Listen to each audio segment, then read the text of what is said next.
And U.S. Secretary of State Antony Blinken says gaps are closing in mediated talks in Doha for the release of Israeli hostages in exchange for an extended pause in the Gaza war.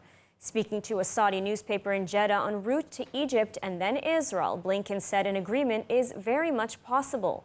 More from ILTV's Devo Klein. Speaking in Jeddah before stops in Cairo and Tel Aviv, U.S. Secretary of State Blinken blamed Hamas for not accepting the earlier offers and coming back with new demands.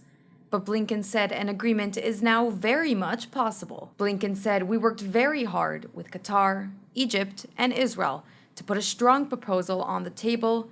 Hamas wouldn't accept it. They came back with other demands. The negotiators now in Doha are working on that right now. I believe it's very doable and very necessary," Blinken added.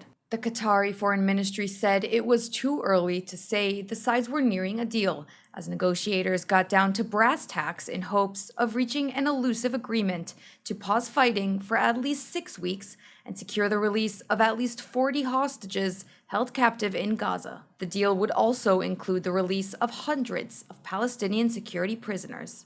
A pause in fighting would not necessarily be at the cost of a Rafah operation. Prime Minister Netanyahu now says it will take some time until the IDF launches the offensive in Rafah. בשעה שאנחנו נערכים להיכנס לרפיח, וזה ייקח קצת זמן, אנחנו ממשיכים לפעול בכל העוצמה.